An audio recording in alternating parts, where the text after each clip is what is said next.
I'm Shawn. And I'm Mike, and you're listening to Shawn and Mike Take a Hike.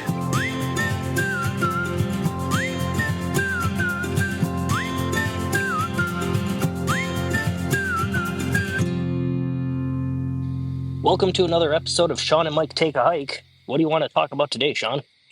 I want to talk about maps today. Maps. Yeah. Right. I know, it's... So, disclaimer right up front. It's kind of going to be hard to talk about maps in an audio format, but Right. You and I talk quite a bit on this podcast about, make sure you take a map, make sure you know how to read a map. Well, I thought we could spend an episode talking to people that don't necessarily know how to use a printed map. Right, because most people rely on some kind of their phone or GPS or something like that. Everybody's got like GPS and stuff these days that they're using in their vehicle. I don't know, there's probably people listening that have never held a physical map in their hands, or at least it's been a really long time since you've held a physical map. I don't think it would hurt for us to do a refresher about how to read a map, what a map can tell you, what the different types of maps there are. Right. Well, because every trailhead, well, not every, but most trailheads and things like that, there's a sign that's got a map, and it kind of shows you are here, and then it shows different trail markings and things like that. So absolutely. Or we've talked about, we went to like the Porkies, or we went up to Pictured Rocks or whatever. Mm-hmm. Those different trails have specific online, you can download a PDF of, okay, here's the trail map for this area. We'll print that out and take that with you. And that is a good thing to have. You are not going to have cell signal everywhere. Maybe your phone dies while you're out there. Maybe you don't want to take a phone because you're disconnecting from society for a few days. Yep. Have that paper map, but if you're going to take that paper map, know how to read it. That's item number one. Right, for sure. So how do you want to get started on this? Okay, so here's where I want to get started, which is actually talking about something that is not a map, but okay, generally bold strategy. I know. Well, so here's my 2 cents, and I won't go too into detail on this one, but I want to say right up front, if you're going to have a paper map, have a compass to go with it. Okay, yes. So, peripherals. Yeah. So, you're going to need is a strong word. If you're going to bother having a paper map, which I'm saying you should, you're going to want a compass to go with it, because you're going to want to be able to orient that map in the direction you need to go. In the direction so that you can understand where you're at in relation to the things on your map that you're looking at, should you need to do that. For sure. There are ways to do it without a compass. I don't want to get too deep in the weeds onto what those other ways are, because that seems like a very much more advanced thing to talk about on what can you see and where is it in relationship to where you're staying. That's a whole other thing. A compass is going to point north. Right. Learn how to read a compass. Make sure you understand that the needle pointing north is going to point north, and then you can rotate your map, which should have an arrow on it pointing north, to the same direction that your compass is pointing, and at least you can get your bearings that way and orient everything based on that. Right. So that's item number 1. That was the first thing I want to talk about. Okay. Take a compass. Well, that checks one thing off the list that I want to talk about anyway, was the north arrow. Make sure you find that so you know how to orient. When you find north, point your map in that direction. So, okay. Yeah. Well, perfect. So let's talk about that for a minute. So the compass, your compass in your pocket, but then the compass on the map. So both of those are called a compass. I think the one on the map is called a compass rose, if I remember my high school days. I think so, yeah. But they're both called a compass, so it gets kind of confusing. But yeah, the compass on the map should at bare minimum have an arrow pointing north. Right. For what is north on the map. Now, usually that is towards the top of the map. Usually the arrow pointing north is also pointing to the top of the map. Usually. Usually, yeah. If you're looking at it and there's words and you can read those words because you have the map right side up, Right. then that should be north. So if it doesn't have a map or a compass rose, then use that as a general rule of thumb, is that is north because you can read the words. Right. Especially like the NCT, if you download or print off those maps, then those I don't believe have a north arrow on those. I don't think. I could be wrong, but I don't think they do. But they are oriented to where The top up of the is page is north. north. Yep. Yeah. Yep. Yeah. So, And I say usually because there are certainly maps that I have seen that north is not always the top of the page. So find the compass rose on the map if there is one. Make sure that for sure. north, figure out which way north is, line that up with your compass. Yep, for sure.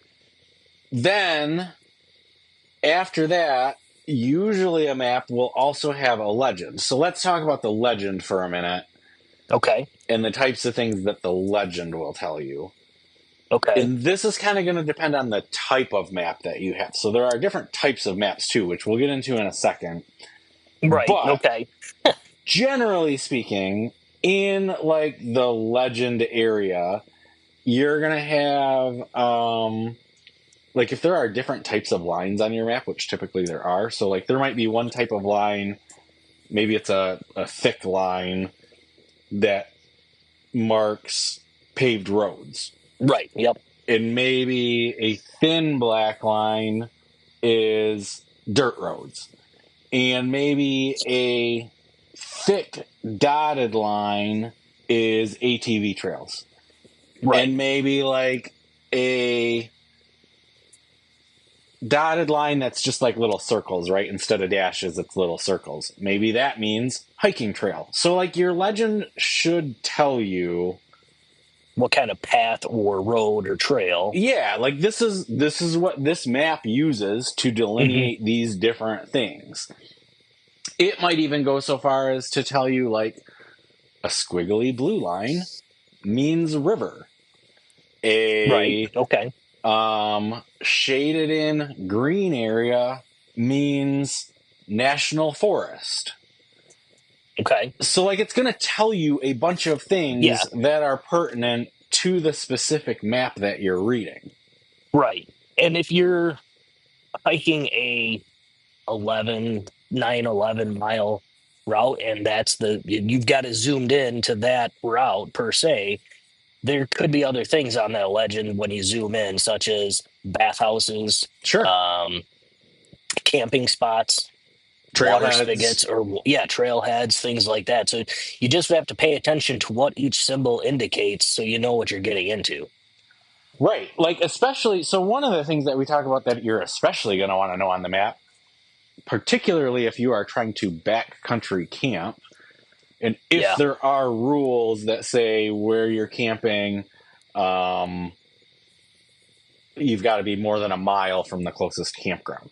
So usually your map, especially if it's one specifically for like outdoorsy type stuff, it's probably going to show where campgrounds are, like actual campgrounds.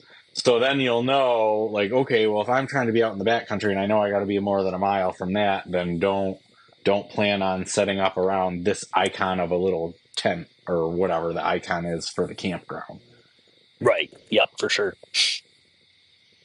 Yeah, most areas you've got to be a mile away from that or something. So yeah, again, that's do your own research on that, but just know what each little thing means on that legend so you can mind your P's and Q's. Yep.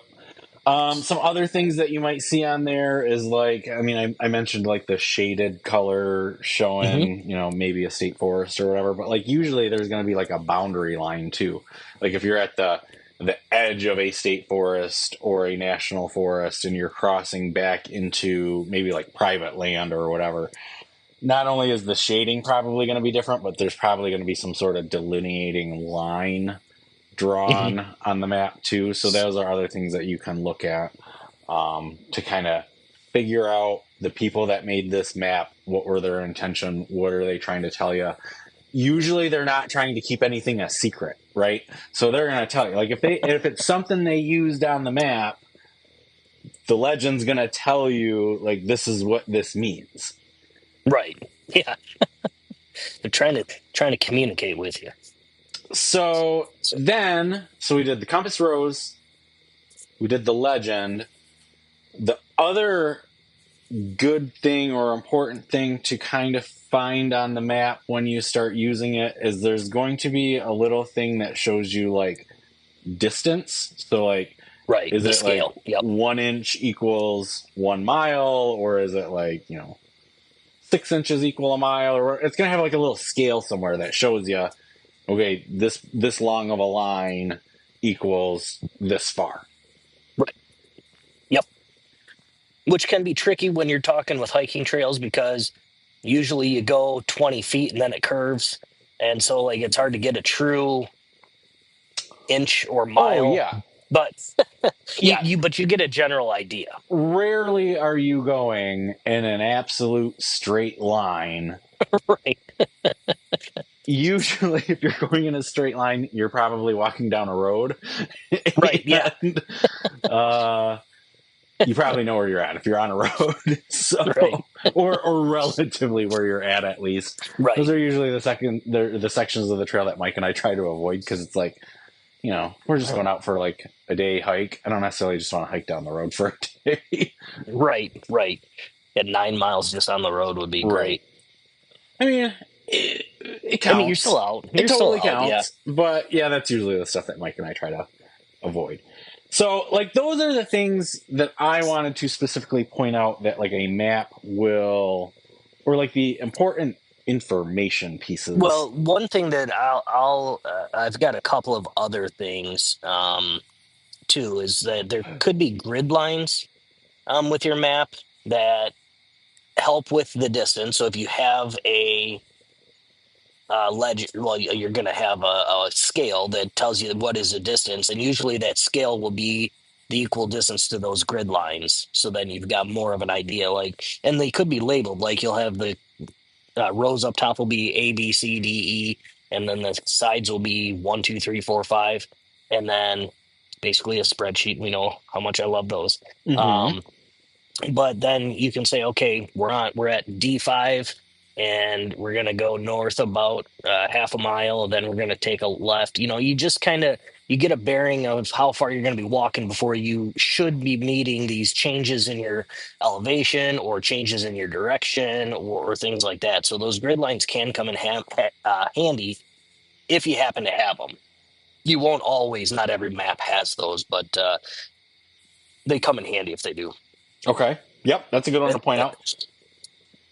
Especially, I guess the other thing that I'll add to that, if I can just kind of like glob onto your topic for a second there, yeah. but like, usually if it's broken down into grids like that, there's probably or might be a spot on the map that also says like Jake's campground Like an index type A4. thing or Yeah, whatever. like an Yeah. index. That's the word I'm looking for. There will be something that's like, if you're looking for this, it's in this grid or whatever. Hmm. Like, so that's another way, especially if it's like a larger map or like a map with a lot of stuff on it. Right. Those are more like in atlases, I think, or like you said, larger maps. But some areas like state forest campgrounds, sometimes you look at those maps and they've got those grid lines because they've got different campgrounds or campsites throughout the whole forest. So they want Yeah. to let you so you can see everything. Yep. And Okay. then one other thing that I have is a key feature, something that could be on there. If it is a topographical map, and I'll take that topic since you struggle with that word. Uh, if it is a topographical map, it'll have contour lines, which will show the elevation change or slope and steepness of the trail you're going to be on. The closer together the lines, the steeper it is. Yeah. So, um, so that's just something to know. If you're looking specifically at a topographical map, then you need to pay attention to those lines so you know what you're getting into before you even get out on the trail. You could look and say, yeah, it's only 3 miles, but like you got a good section of that where the contour lines are pretty close together. You're going straight uphill almost. Like, Well, so I've actually been practicing the word topographical. mm, So good for apparently I you. can say it now. Um, But let's talk about those for a minute, because realistically, for my money, those are the most useful. Yeah. We get the most bang out of our buck for any of the maps we look at. We always look at the topographical map for the area we're going. And Always. right. And I shared before my struggles, not just with saying the word topographical, but also my struggle in that I had misread the very first one that we used. I Right. had misread it to totally misunderstand how much elevation gain there was going to be in a given day, Right. Yeah. because I didn't realize what I was looking at. So let's take a second to kind of talk more about those lines. So again, like Mike said, the closer together the lines are, the steeper the incline or potentially Or decline decline, yep. is going to be.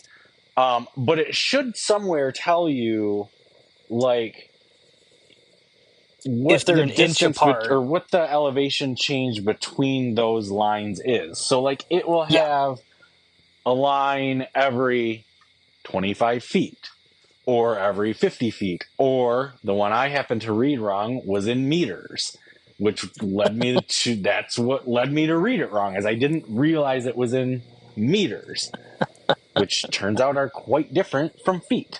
So it was like 3 times as much elevation gain as what we were anticipating. So I point that out so that the listener does not make the same mistake that I did. Make sure you understand what unit of Is it in measurement this is yeah. in. Is it in standard or metric? We say Um, standard, but it's just the US standard. We're but different than then everybody else. I think it's actually imperial. Oh, that's right. I think it's Yep. imperial or metric. Yeah. Yep. Not to correct you, but Oh, sure. Yeah. we do call it standard, but I'm pretty sure it's Yeah. imperial is the actual name. But then here's Nerd. another thing that I did not realize the first time that I looked at them. So on most topographical maps, every fifth line is a thicker thickness of line, for basically no other reason than because it's every fifth one. Like, it doesn't mean something different. Like, I took a long time trying to figure out, like, why is this line thicker? What does that mean? It's just, Right. it's the fifth line. Like, it doesn't really mean anything. It's just the fifth one. Why do they do that? I don't know. Maybe to make it easier to read. But it doesn't necessarily mean anything special, I guess is what I'm trying to get to. So don't be freaked out if you see a thick line on a topographical map. And then It again, might be there just to help with keeping count of like how many feet you're like, okay, it's this to that's this line or something. Yeah. that's kind of what I'm thinking, but I haven't really read like I don't want to get into like a whole history of topographical maps. Like, that is not what this podcast is. Like, we are certainly not a history podcast, uh but yeah, I mean, I'm assuming somebody, it's probably to make it easier to read, or Yeah. somebody came up with that standard or whatever. And I will say, I have certainly seen topographical maps where, like, none of the lines are thicker. So it's certainly not all of them, but just don't be weirded out if you see one that is like that. Now, here's another thing. If I can combine this topic with the map scale topic. Okay. So, like we were saying, the scale is going to tell you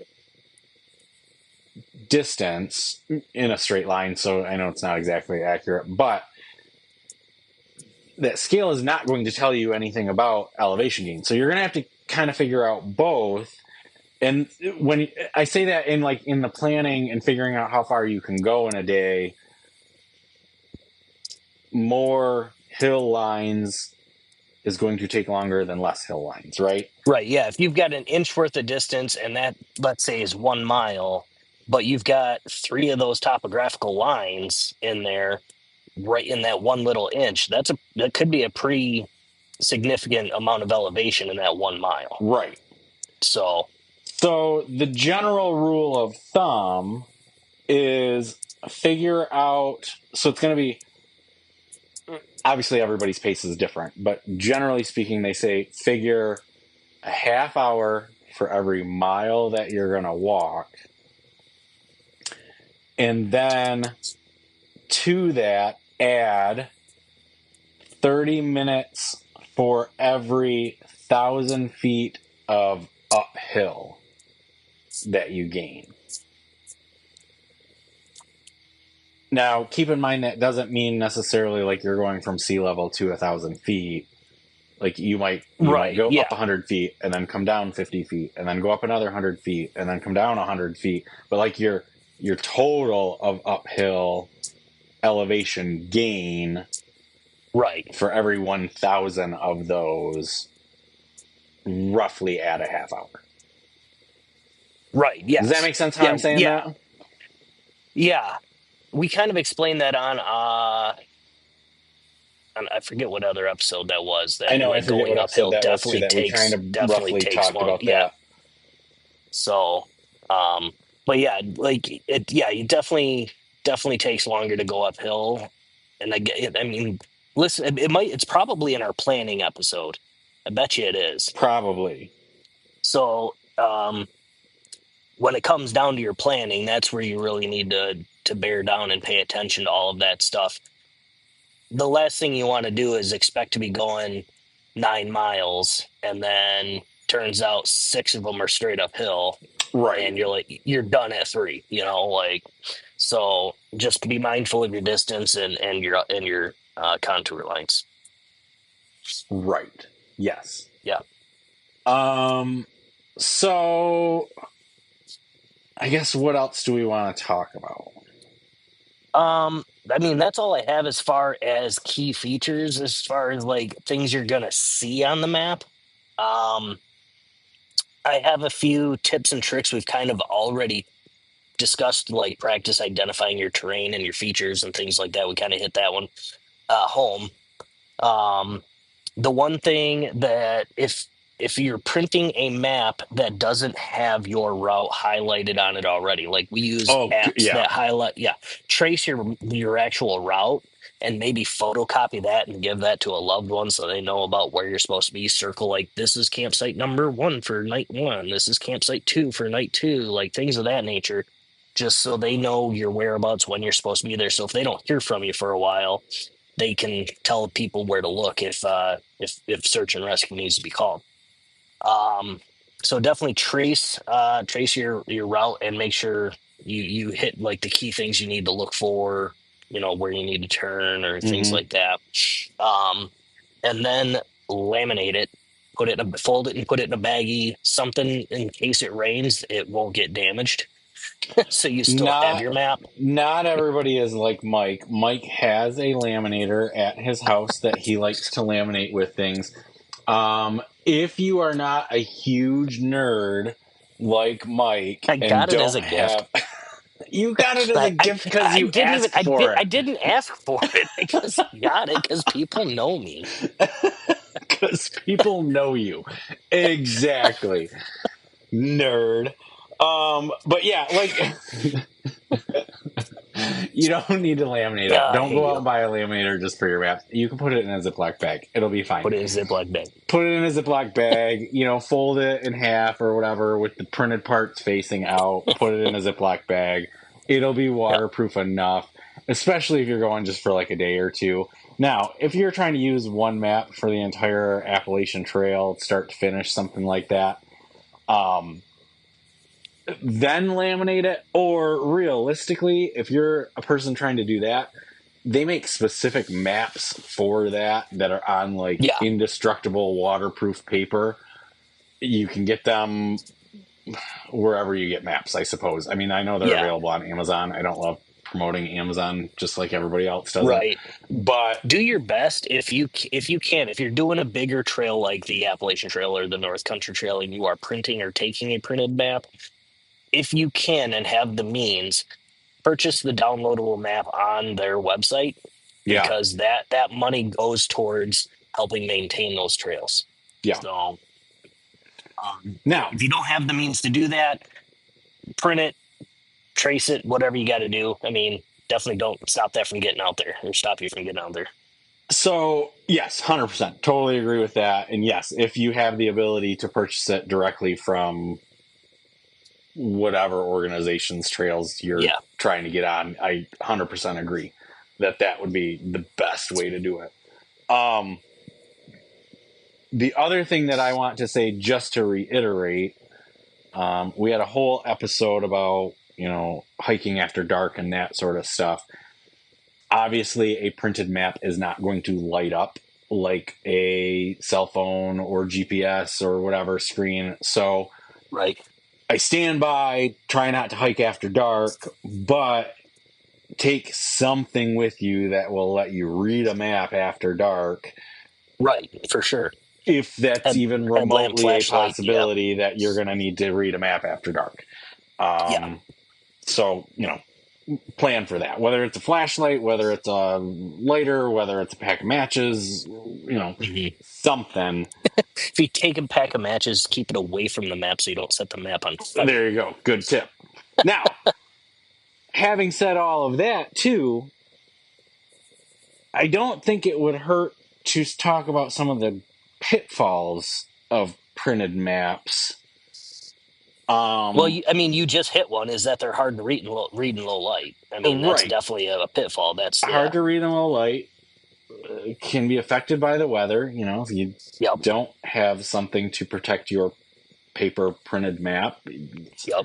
possibility of it getting wet, possibility of it getting ripped, all of that sort of stuff. A ripped map you can kind of piece back together to the best of your ability, but if the ink all runs off it, that's not going to be any good. If the paper totally disintegrates, that's not going to be any good. Right. The other thing with maps is they're not updated in real time. Right. So, recently we had an episode about, the ice storms and stuff that we had here locally this past winter. 100%, that is going to impact whether the trails are open, whether they have been rerouted. From my understanding, some of the damage up there was bad enough that likely the path will change. Right. So, how fast are these maps updated? Certainly not real time. Oh, absolutely not. Yeah. And, so you're going to have to pay attention to how recently was this map updated? When was the issue date for this map? Right. Yeah. Is it 20 years old? Is it a year old? Those sorts of things do kind of come into play with printed maps. So hopefully they are accurate when you are using them, but pay attention to how old is the map. For sure. I mean, that's the thing is that's where one of the cons that I have written down is that there is a steeper learning curve than using some technology these days because of how easy technology is to use, and everybody has it, so everybody's used to it. And people have forgotten how to use paper maps, Absolutely, so they have. Yeah. so they still come in handy in the backcountry, but most people aren't reading a paper map going down the road. Every vehicle, pretty much these days, if it's a newer one, has some kind of GPS or screen on there that has a map Yeah. that you can follow. So, but that's part of the learning curve is that you have to pay attention to, is this route closed? Has it been moved? Is the trail open? Things of that nature. So it's just one of those things that's with technology may not have to be as mindful about. Yeah. Well, and I want to be clear and a little bit careful. I don't want it to come across that I'm saying you have to be an expert map reader. Oh no. I'm not telling anybody to go take a class. I'm not, a beginner, if you We're not pick up a expecting you to be map, cartographers. Is that what it is? yes, I am not expecting you to be a master cartographer in any way, but at least know the basics of how to read a map, right? Know how to read it in okay, here's the trail I want to be on, and then okay, roughly a mile in, I'm going to cross, according to this, a paved road. Right. And then when you get roughly a mile in, do you cross a paved road? Okay, well then you're doing good. Like you're right Right. where you should be. You're The map seems pretty accurate. You've done a good job so far. What's your next thing? Okay, in another half mile, I should cross this blue line. This looks like a river or a stream to me. In roughly a half mile, do you get to a river or a stream? Okay, you're probably doing good then. So like you've got to right. be an expert. You don't have to know like exact down to the foot. And Well, like and that's where one of my like big pros that I thought when I was researching this is like that's one of the biggest benefits of having a paper map or having a map in general is that it makes you more aware of your surroundings. And it makes you take in like more of your mental surroundings, like making a note, like, okay, we passed this. This looks like the hill that's over here. This looks like it's got a big tree on the map or yeah, something. Like there's a, like it just gets you more in tune with where you're at with your surroundings. yeah. I mean, and Mike and I do. I mean, we're making up this story, kind of, sort of, but like Mike and I make sure that we're accurate in our mileage and stuff based on stuff Hmm. like this. Like when we're out on the trail, we're constantly saying like, okay, we're at this intersection. We need to go from, we're at marker B. We got to go towards marker D, if there's even markers out there. But then we'll say like, okay, Right. well that marker D should be 2.5 miles. And according to this map, when we get halfway there, we're gonna cross an ATV trail Right. or an equestrian trail or something Yep. like that. And then Mike and I are going, and we're running out of gas, and we're like, okay, gotta be getting there soon. And then suddenly you round a corner, and then there's the ATV trail. Okay, yep, we're good. We're like our mileage Yep. is good. Like we're right where we think we should be. Oh, yep, look at that. According to my GPS or whatever, my step tracker, I've gone 1.25 miles. So yeah, we're right on. We're good. We're where we're supposed Right. to be. We shouldn't have any surprises. We actually had a fairly easy time with that when we recorded our 50th. There was a lot of trails that we crossed. There was a lot of different markings and things like that on our maps that we were using, and we made mental notes of that. We're like, okay, we're going 9 miles. I think it was 8 miles, Yeah, 9 miles, and I'm like at the 6 mile mark when we're three-quarters of the way there. We're gonna start seeing. We're gonna have a trail that goes to this campground. We're gonna have two trails right. that cross. We're gonna have this. So like we had a lot that like, and that not saying you want your time to pass, but it like helps you get through the mental decline of walking because it does take a strain on you a little Yes, it bit. does. Yeah, But 100%. like when you hit those different milestones of like, okay, here's that 6 mile mark and there's that trail to that campground we saw, we're like, we're almost there. Like Right. you just it just helps you get that little boost. Like I mean, for me at least, like especially when you're getting towards the end, right? Because, like you said, it was about like 2/3 of the way through the path that we were going down. It's like, okay, the first thing that we're going to come to once we get that far is this like offshoot trail to this campground. And then we got there, and it's like, okay, good. Okay, we're almost done. Like we're 2/3 of the way. We can keep going.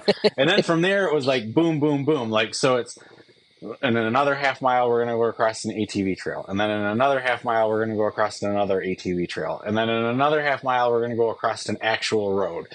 And so then yep, it's like, okay, all right, just like, I just got to go, got to go another half mile. And then you get to that next one. It's like, okay, good. Just another half mile to the next thing. And like, it really does give you, I don't want to say a second wind, but like yeah, it gives you that it's little wind that keeps you going. yeah, yeah. It's just a mental milestone that's just like I accomplished that one. Here's the next one, and like you just kind of keep accomplishing things, and it's just that mental thing that you got something done. You're walking in the woods. We're backpacking, but I mean, like you know what I'm saying. Like it's just one of those little task things when you sit around the house on a day off or whatever, and you just lounge around. Sometimes you need those days, but if it's days where you got things you need to get done and you just lounge around, and then at the end of the day, you're just like, well, shit, I just wasted a whole damn day. you know you don't get any of that mental like accomplishment. I can't think of the word I'm looking for, but you get that reassurance that you're like, yeah, I'm doing good stuff. Like you get that little dopamine like hit. Yeah. I think is what I'm trying to say. Yeah, So you totally get those little dopamine hits. And like, we're saying the same thing, but like, I mean, right, yeah. that little extra oomph for that little pat yourself on the back and like, Hmm. okay, you're almost there. You made it this far. Get yourself another quarter mile or get yourself another half mile or whatever. Like those little milestones that show up on the map that you can cross reference. Hmm. They give you that little boost and an adrenaline pump and all the things to help you keep going. For sure. I think that's all I have on my little hit list of things I wanted to cover. Did you have anything else? You The got? only other thing that I wanted to, I guess, kind of circle back to, because I already kind of talked about it, but I said a few minutes ago, like I don't want anybody to be an expert, right? Like you just generally know how to read a map. Lord And I knows we're stand, not experts. we're certainly not experts. We're not out making our own maps or anything like that. But the one tip I would share is reading a map is one of those things where you will get better at it the more you do it. Hmm. So I would encourage people that are new to reading maps and new to hiking and backpacking. I would encourage you to take a map even on a really short hike. Like, Yeah. take it with you. Practice reading it. If you're at all nervous about reading it or really maybe not confident in your abilities, take it on really short ones. Take it on ones where Hmm. you know where you're at. Like if you've Yeah. got a local trail like you like to just go walk on, and maybe you like to take your dog for a walk there, or maybe you just like to get out in nature and there's like a short little, half mile trail or 1 mile trail. If there's a map of that trail system that you're already familiar with the trail system, take a map and then Hmm. like learn with surroundings you already know, compare that to the printed map to say like, oh, okay, that's what this clearly means and that's what this clearly means. Right. That will help you on your longer or larger backpacking trips to give you some confidence that, yeah, you really do know what you're doing when you're reading this map. You've proven it because you read these other ones that you were on. Yeah, and to I guess kind of not counter, but to add to that is we're not saying just walk with the map in your hand and stare at the map and all that kind of stuff. That's Fair. just like what keep it handy, like in your belt, like you've got pockets on your belt or like in your pockets in your pants or something like that. Keep it in that, and then you can reference it as you need it. We're Yeah, not saying you need to like sit there and be like walking like a tourist in a city, like, for oh, sure. I should, Yeah, so for sure. Thank you for clarifying that. Right. Yes. I'm not saying walk with it in your hand the entire time. Take it out periodically. You stop right. for a rest or you stop for lunch or you stop to refill your water. Take it out, have a quick look. Yeah, just pick your waypoints and like, okay, this should be about a mile or a mile and a half where I want to take another break. These are the things I should see before I get there. And just be mindful of your surroundings and see if you see those things. Like I said, that just kind of gets you get your mind back into nature and looking around instead of staring at your feet while you're walking. Right. But don't do what I did and look up and then fall down. Right. So Every once in a while, look at your feet. Well, that's all I've so got. Did you have anything else you wanted to touch on, Mike? no, that's it. I think we covered pretty much everything that I had on my list for becoming a basic map reader. Awesome. Well, if any of our listeners have any map reading tips or map tips in general or a place where you like to get your maps, we'd love to hear about it. You can always reach us on our email, which is ShawnMikeHike@gmail.com. We're on most of the major socials at ShawnMikeHike, or you can always reach us directly on our website, which is ShawnMikeHike.com. Please rate, review, and subscribe wherever you're listening to this podcast. And until next time, go take a hike. Go take a hike and bring a map. There you go. Thanks, everybody. We'll see you in a couple of weeks. See ya.